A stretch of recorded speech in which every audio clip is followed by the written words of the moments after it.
like to? I don't know much about it, but what you've said is you can do what you did. Kevin can give a demolition contract to these people and her not know anything about it until they come and ask to demolish something. Is that not it?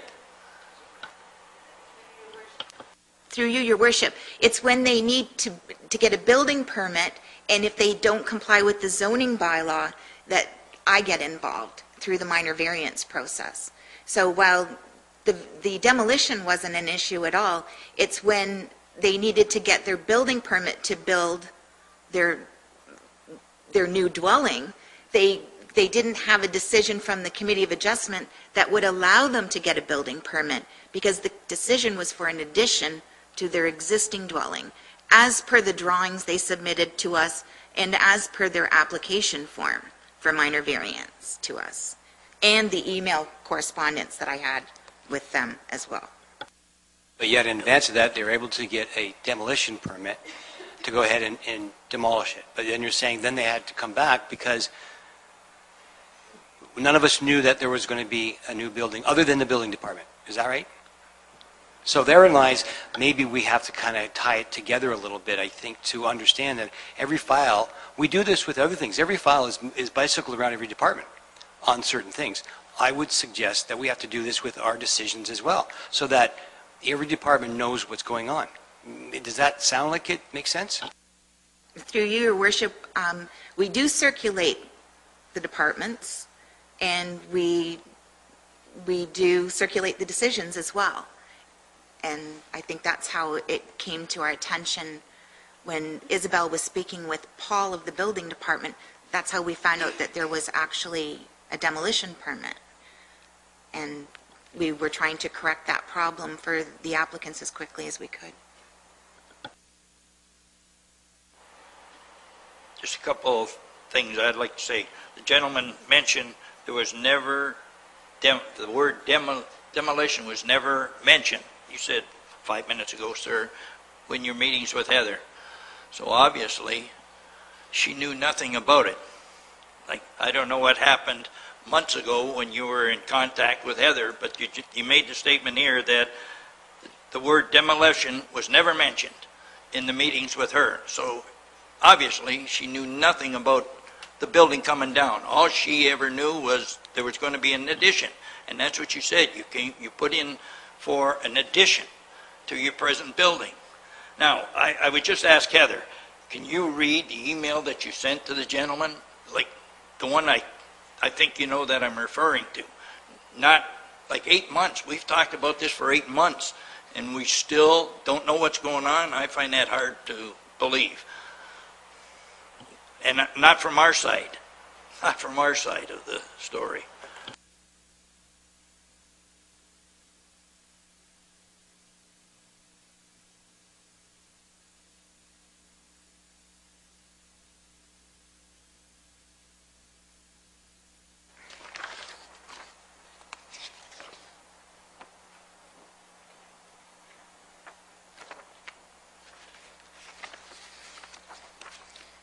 Through you, Your Worship. Okay, I'll read you the parts that matter. There's a little, just chatting in here too. I had Isabel pull our email correspondence from September, and this email's from December 20th, by the way, from September to remind me of our discussions. I have an aerial photo from then as well. If my notes are correct, you are proposing to construct an addition to the west side of your home while maintaining the existing front yard setback. We then talked about the encroachment agreement that was needed if they were going to expand the existing front porch, which came to council at the last meeting. I asked the applicant, asked Bob if he would look to see if he had a copy of their previous encroachment agreement, and we looked in our office as well. I said, have you built the addition yet? If not, have you spoken to Kevin Carter regarding the front yard setback for the addition? I am thinking you may need a minor variance to permit the reduced front yard depth for the addition and for the porch. Please confirm this with Kevin, and if you require the variances, Isabel and I will be able to help you in that regard. Just indicated that I was going to be on vacation from whatever dates, and Isabel would be there to help, and wished him a Merry Christmas. I then got an email back from Bob on the same day. Jackie had an encroachment agreement back in '98. We do not have the documents. We have not built yet, but are looking at May startup. Kevin Carter sent me to you, as he said, could not issue building permit without the letter from the planning board. This is the only document I'm missing. I do know that it exists from back in '97, under Jacqueline L. Spence. We do not know the lawyer involved, but do know the realtor was out of Harrow, Tomac. So if we cannot find the letter, yes, I will need minor variance. So in preparation, could Isabel forward me the link for the application or a scanned copy I can print off? Thanks. And then I wrote back again to Bob the same day. I just spoke with Kevin Carter, and he confirmed that minor variances are required for the house addition as well as the front porch extension. From your plans, it would appear that the house front yard setback would continue to be 5 feet, while the porch extension would have a setback of 0 feet. Whether I can recommend support on these variances depends on whether the 4 tests under the Planning Act are satisfied, and then I listed them. All 4 tests must be satisfied. I need to look into this further before I can give you my official opinion on this matter. In particular, I need to see whether there are other dwellings in the area with similar setbacks. You will also need to provide me with information as to why you cannot comply with the town zoning bylaw for the addition and porch extension. And then I attached the link for the application form. And Bob's response is, thanks. So that in the meantime, will Isabel be following up on the letter from around August or September of '98? That would be the encroachment agreement. And my response was, yes, she will look for it on Laserfish and forward a copy to you if she finds one. And Bob responded with, thank you, thank you, thank you, Merry Christmas. And I wrote back, same to you and yours. There are a few others, but that's the link that goes on and on about from the start that we understood it to be an addition. And it was never told to us that it was anything but. Thank you very much. Councillor Bundy? Thank you. After listening to more evidence from our planning department and discussions that we've rehashed, when the time is appropriate, I'd like to make a request to deny the request for the refund, because it sounds very clear to me that there are 2 separate applications. I also believe that our fees are cost recovery. So if we do not get this $550 back, that means that other residents are footing the bill for this, and I don't think that's fair either. And I also believe in my heart of hearts that our planning department and administration have spent a lot of time on this file. So when the time is right, I'd like to make that motion. Thank you. Any further comments? No. Councillor Bundy? That is my motion, to deny the request for the refund. Okay, thank you very much. Do we have it supported by Councillor Bowman? Any questions to the motion? Councillor Baker? Thanks. Hearing that, I understand there's a lot of confusion in this particular file, but I do also think that we should be looking at our administration in terms of the communication back and forth. There's a significant issue there, not significant, but there's an issue there, and I think we've heard this between planning and building before. It's not a secret that we need to do some consolidation in terms of how we communicate back and forth on files. And for that reason, I won't support the motion, because I do think it's our issue, communication, ultimately. I do also suggest that the proponent should have been a little more clear, I think, understanding. I'm hearing the fact that the footprint was the decision here, and then the variance was to build on additionally to that footprint. Then there's other communication that obviously I can't be convinced, but I'm not going to support the motion because of that, because fundamentally I think we still need to tighten up between departments, not yours. Your communication was quite clear, but for that reason I won't support the motion. Anything further?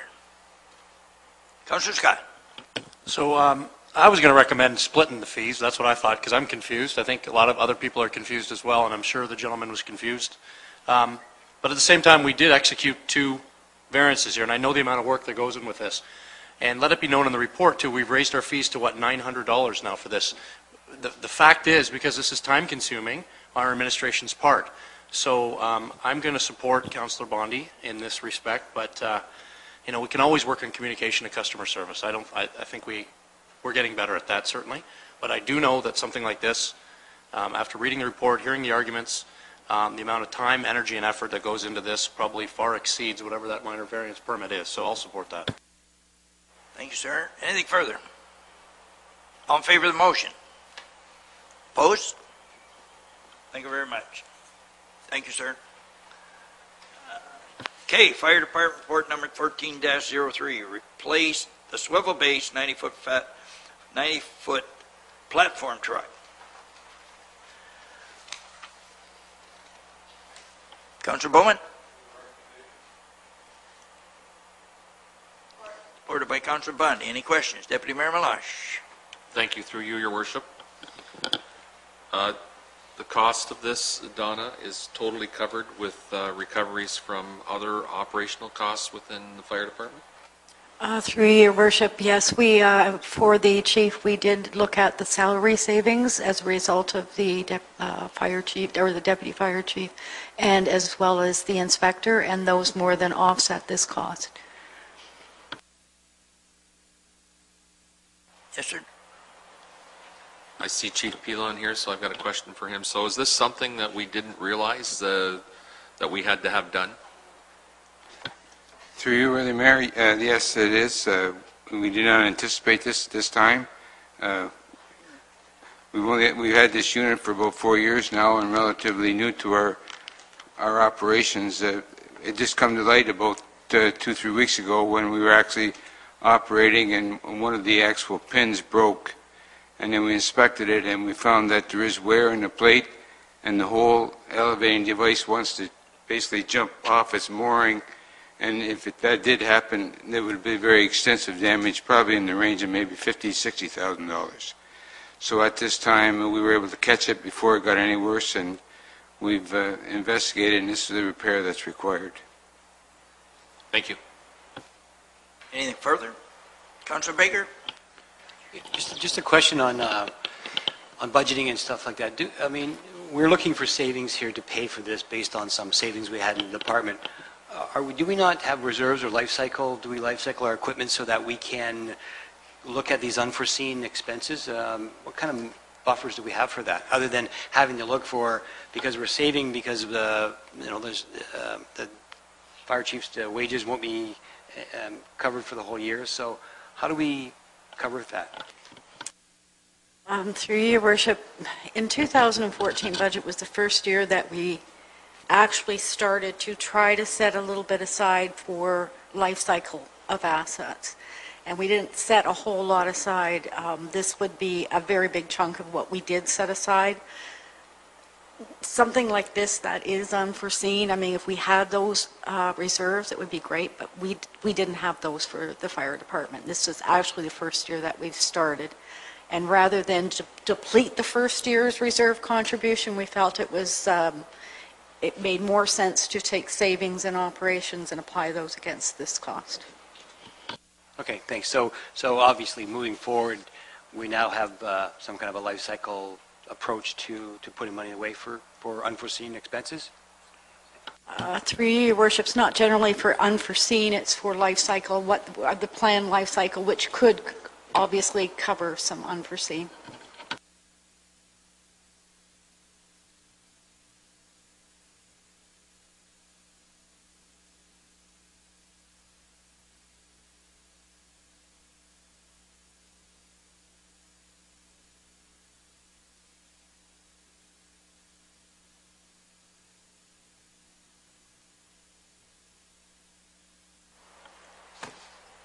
Councilor Baker, that's, you finish your comment?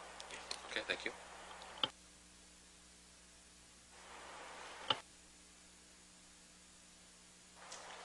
Any further comments or questions?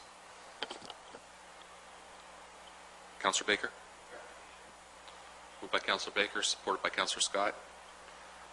All in favor? That's carried. On to correspondence. Our first correspondence is from Access County Community Support Services. Moved by Councillor Bondi, supported by Councillor Scott. Any questions? All in favor? That's carried.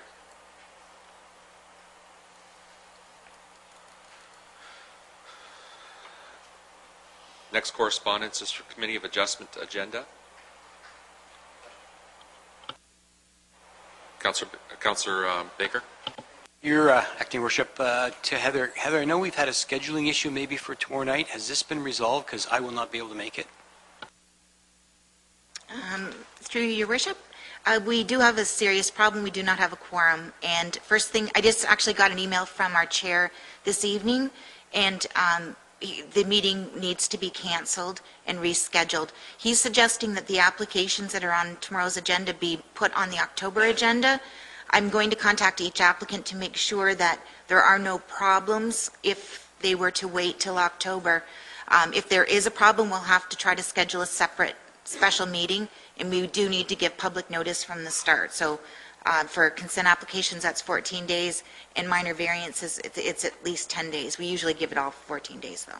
So definitely the meeting's canceled for tomorrow, and it could be in a couple of weeks, or maybe not till October. Okay, thank you.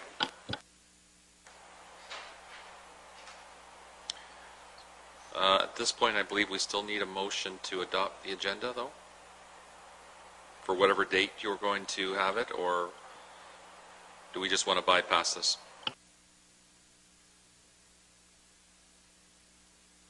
Through you, Your Worship, I would think that if it was to go on to October's agenda, the agenda will be a different agenda because we already have items for the October agenda.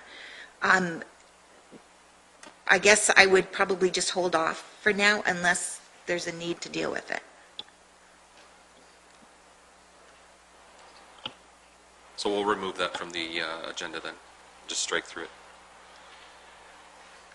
Next on correspondence is Recycling Council of Ontario.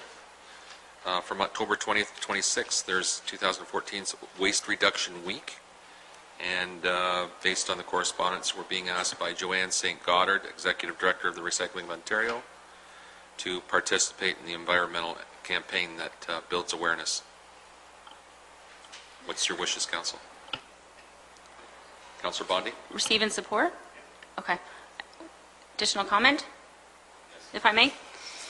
Thank you. I'm really glad that this has come up. So it's asking the town of Essex to proclaim Waste Reduction Week, October 20th to 26th. So I would like to just have a little brief discussion with council and administration, and maybe we could just go a step further here. I believe in waste reduction. I believe in composting and recycling. And during AMO, I went to a concurrent workshop on what's in your blue box, excuse me. And we had some discussions about what people are putting in their blue boxes and what they aren't. And really, us in Ontario, we're doing a really good job with kitchen things, you know, spaghetti tins and macaroni boxes, everything that's in the kitchen, but we're doing a real poor job about recycling from all rooms of our household, like our shampoo bottles and our Kleenex boxes that are in our bedrooms and our bathrooms. So I'd really like to, you know, put our think tank on it, and maybe senior administration could put something around and use Lori and her resources to come up with a little slogan that maybe we can just pump out on Facebook or do some little news releases where we're promoting recycling in every room. If we could get our residents to recycle everything in their households from every room, I think we could, I don't want to say double our recycling, but we could make a significant increase. So I just want to throw that out there, and I don't know the thoughts on council, but I don't know, we could come up with our own little slogan, recycle every room, and we have a month to work with it. It doesn't have to be anything big, but if we could just encourage residents to, you know, recycle from every room, because that's vital to waste reduction as well.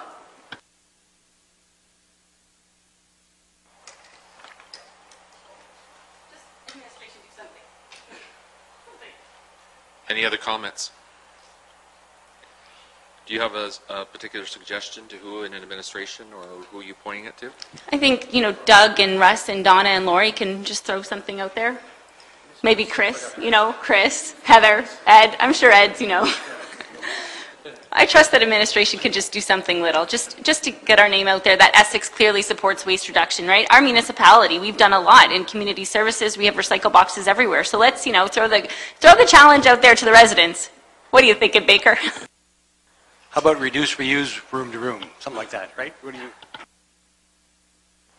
Maybe something that we want to pass back to the Waste Authority as well. Yeah. Thank you. That's it. Thank you. So I have a mover and a seconder. Lynn, do I? Okay. All in favor? That's carried. Next on our agenda for correspondence is Windsor, Essex County and Leamington Area Right to Life for Essex and Harrow Life Chains. Moved by Councillor Baker, supported by Councillor Bondi. Councillor Bondi. Thank you. Okay, I'll do this a year after. I did it last year. And it's still hard for me. Although I agree in their democratic right to protest abortion and termination, I really think this group and all of society can go at it from a different angle. We all know that there are women that are faced with unplanned, not necessarily unwanted pregnancies, and we all know that there are couples out there faced with infertility. And I feel that if we could marry the two, we would have many less abortions and terminations in our society. Going through what I've went through personally, women are judged for admitting that they're not ready or not prepared to parent. And men aren't judged the same way for some reason. But, you know, I understand why people are so passionate about reducing abortion rates, but I really feel that we need to focus on being passionate about increasing adoption rates. And if all of us could, you know, change our language around adoption, going from unwanted to unplanned, going from giving up to making a plan for, then we could all have a significant positive difference on women, on society, and on children. And I will continue to speak up about this because it is certainly a passion of mine. And I think everybody in this room can make a positive difference in this.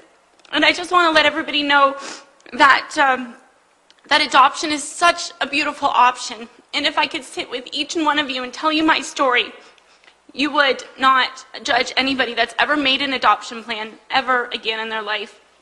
And I welcome anybody to pull me aside and to talk to me about this because it is so important. You know, and I can relate to the women that can't have children and the fathers that can't have children, and I think that we can make a difference if we work on fostering positive adoption language. And that's my soapbox, and I'll get off now. And I will do this every year when we get this correspondence. Thank you, Councillor Bondi. Councillor Scott? Oh, I'm sorry, I thought you had your hand up. All I can say is bravo. Any other comments? All in favor? That's carried.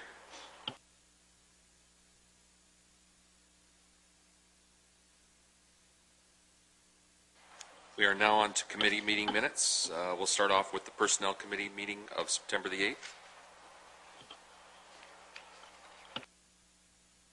Moved by Councillor Bowman, supported by Councillor Baker. Any questions on this committee meeting minutes? Looks like there's none. All in favor? That's carried.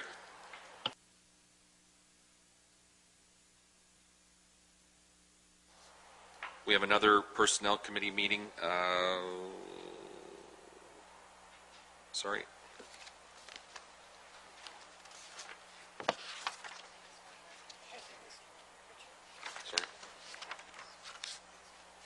Oh, it's under the bylaws? Okay. Sorry, that's under the bylaws. So we're going to move right into bylaws. And we're going to start with bylaw number 1351, being a bylaw to provide for advance polls to be held prior to voting day, be read a first, second, and third time, and finally passed on September 15th. Moved by Councillor Bowman, supported by Councillor Bondi. Any questions? Just with a comment, I'm wondering if you, Mr. Deputy Mayor, or perhaps our acting clerk could just publicly announce when those polling stations are and where they're located so that the public know again and again and again. Absolutely, Lynn. If you want to do that, I'd appreciate it. Okay, the first one is on Saturday, October the 4th, from 9 a.m. to 3 p.m., and it's at the McGregor Community Center at 9571 Walker Road. And the second one is Saturday, October the 18th, from 9 a.m. to 3 p.m. It's at the Harrow and Colchester South Community Center at 243 McAfee Street. And I should probably add, too, that it is a mail-in vote, so people will be getting ballots in the mail, and they should be bringing it into the poll with them. And that's it. Thank you, Lynn. Any other comments or questions? Councillor Baker? Yeah, thank you, Your Worship. Since we're on this topic with the advance polls, can we just briefly explain then how much time residents will have to mail in their ballots should they not take advantage of these? Because there's some questions out there.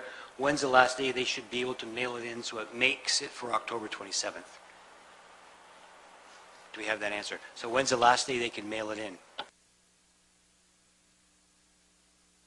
Well, we'll stand on it, but we were telling them, I believe it was October 18th. The voting day is October 27th. There will be a drop-off box in Harrow in front of the police station that they pick up every day. They can drop off in our box out front as well, and they can come into the office and drop it off. So in addition to the advanced polls, they will be able to drive it in or walk it into 2 locations. That'll be Essex Center in a drop box, in Harrow in a drop box, correct? Will McGregor have a drop box too? No? Okay. So the 2 locations in advance of that, and then and should they miss those, if they miss the advance dates, if they miss the drop box for some reason, when is the last day they can mail it? That's a critical question that has to be answered, because people don't know that. Do we know that? 18th, are you suggesting the 18th? That's one that'll make sure it gets to, okay. Because there's people that, yeah. Okay. Do those, if their registered address, if they have property and the registered address is out of town, and they still get to vote, that's what's the critical part about mailing in. They need to know when's the last time they can mail in.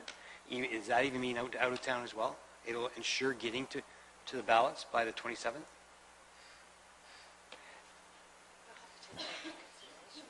Well, I think we need to tell them when the last day is to ensure their vote gets here. If they're out of town and they get mail, because they will get mailed to their address out of town if they own property here. I have some examples, people in Toronto. They own property, they can still vote here. But when can they mail the ballot in? That's the critical question. Is there? Okay, that's a good point. Okay, so it tells you right there. Councillor Bowman?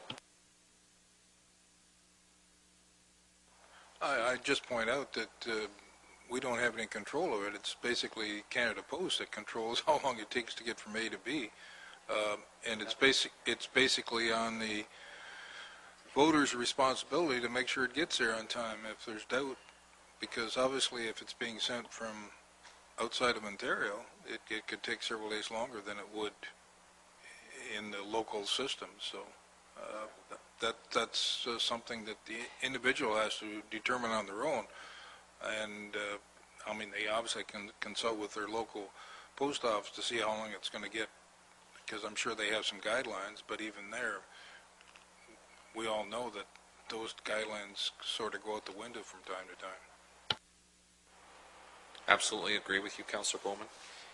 I think it's on the kit or on the ballot October the 18th, as administration is suggesting.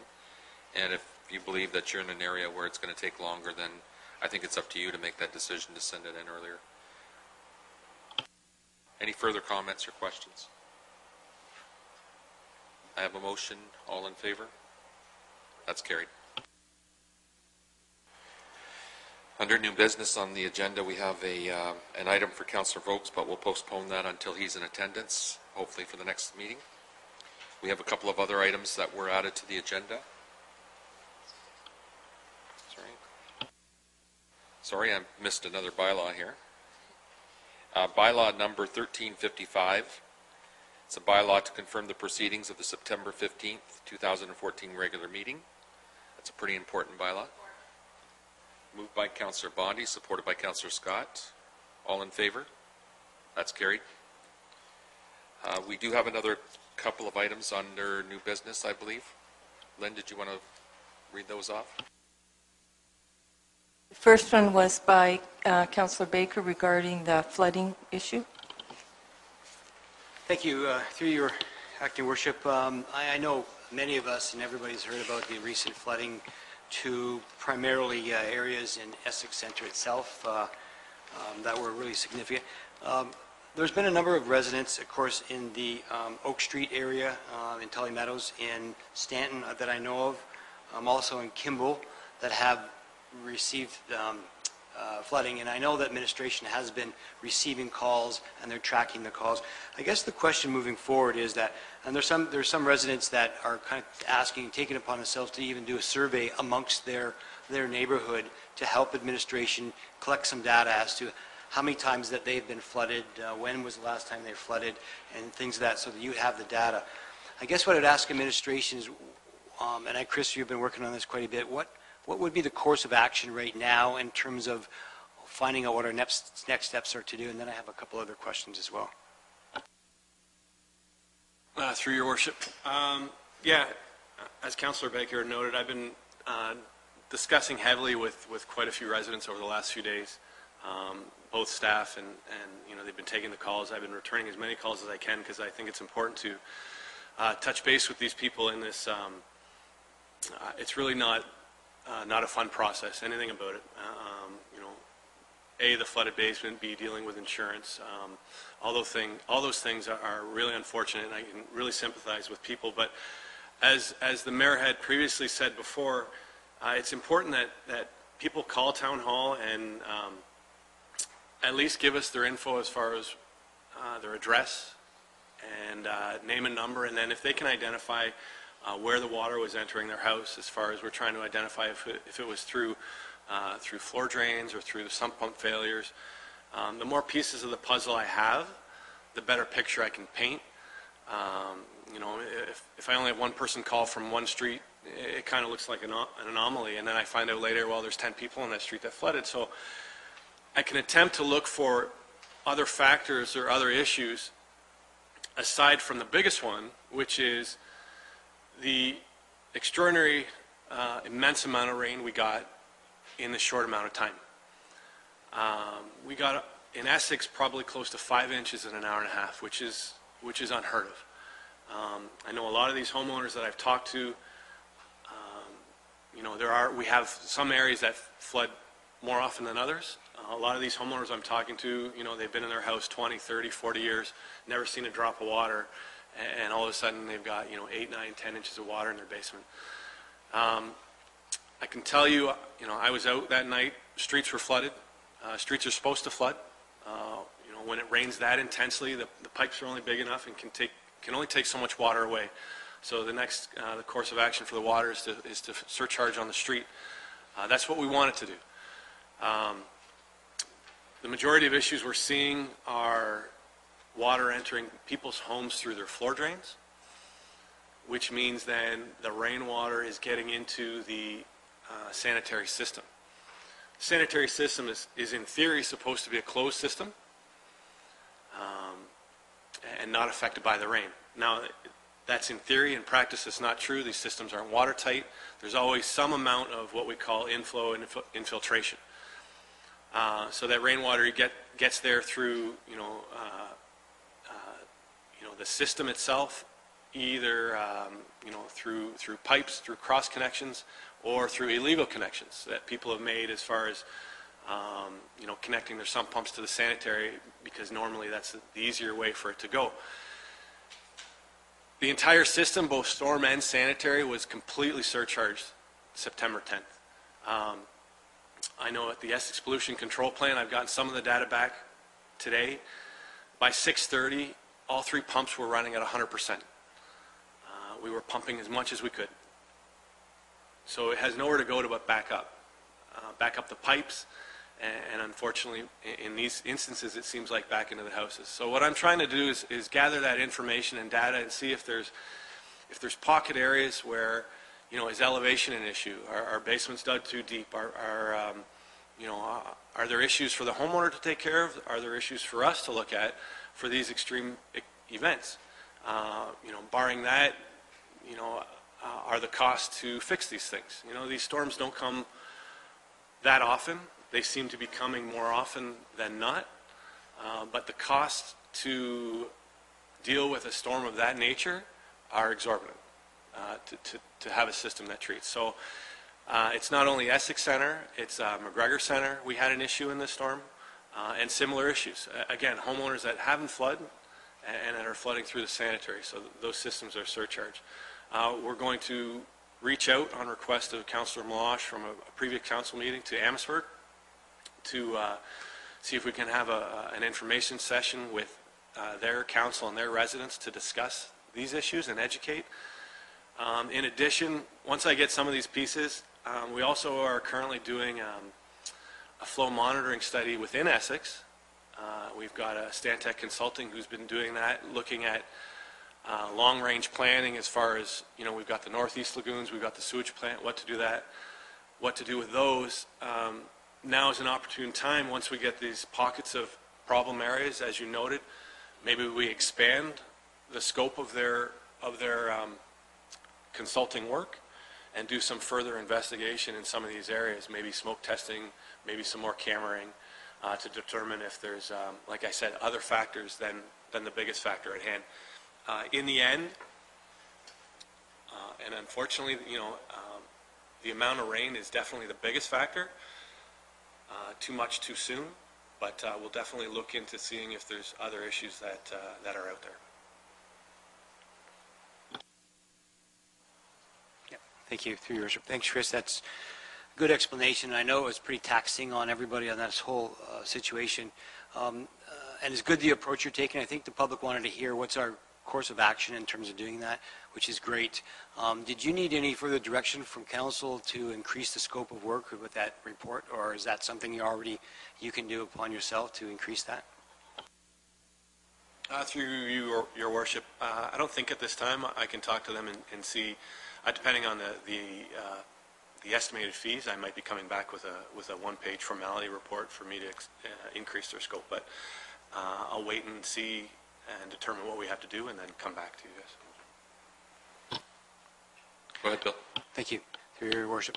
Yeah, and so that's good. I know that you've been collecting the data, and I guess this is a good time to tell the public. There have been some neighborhoods in the Stanton area, in Oak Street, I think in Kimball maybe now, that have really, one of them designed a survey, and we spoke with them, and they really want to help with you with the solution. So they're designing a survey to help you that says, did you flood on that particular date? Have you flooded before? How many times? What's your address?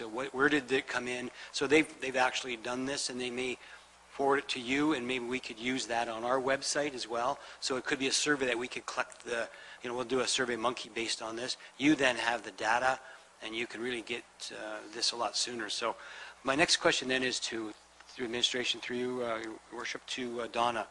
In the event that we're finding, it sounds like there's more than one problem, more than one solution that may be, depends.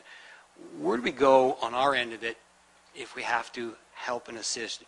Do we have money in reserves for types of situations like this? Maybe you can explain a little further for us and the public.